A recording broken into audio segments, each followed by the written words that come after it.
Ang ika-4 na linggo ng Kwaresma ay Laetare Sunday. Tayo ay pinaalalahanan na mayroong kagalakan sa gitna ng paghihintay sa katuparan ng kaligtasan ng sanlibutan. Kapanalig, magalak ka at mapuspos ng pag-asa dahil ngayong Laetare Sunday, ang ika-4 na linggo ng Kwaresma, lalo tayong napapalapit sa kaganapan ng ipinangakong kaligtasan. Manalangin, magsisi sa kasalanan at mamuhay sa grasya ng Panginoon.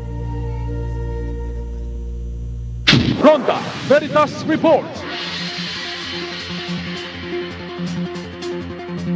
Damdaming anawim at sitwasyon sa isinasagawang PDL kasalan sa Piitan na itinao sa Mandaluyong City Jail. Detalye sa ulat ni Nolan Ariola. Ganolan? Maraming salamat mga kapanalig. Muling nagdaos ang pamalaang lungsod ng Mandaluyong ng isang kasalan sa Piitan na pinangunahan mismo ni Mayor Menchi Abalos.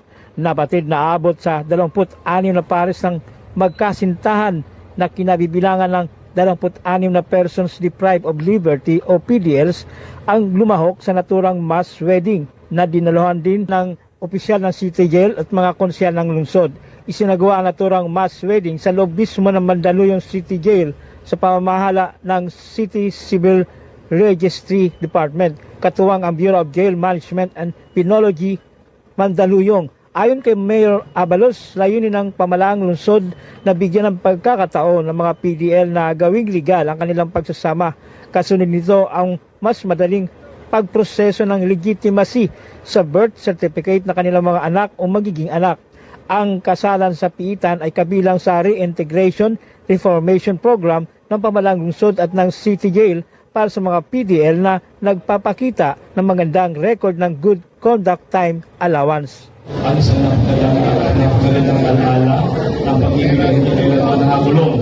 Sa kabila ng mga rehas, sa gitna ng pagsubok at pagkakabali, ang puso ng tao ay kailangan marunong magmahal ng tawag at kaharap-uwi.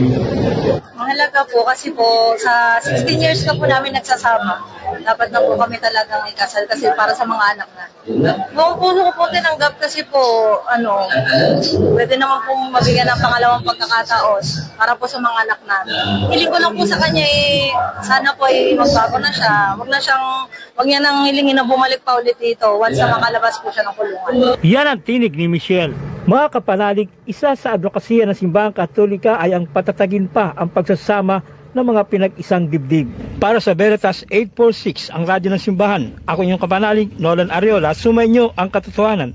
Ronda Veritas Report.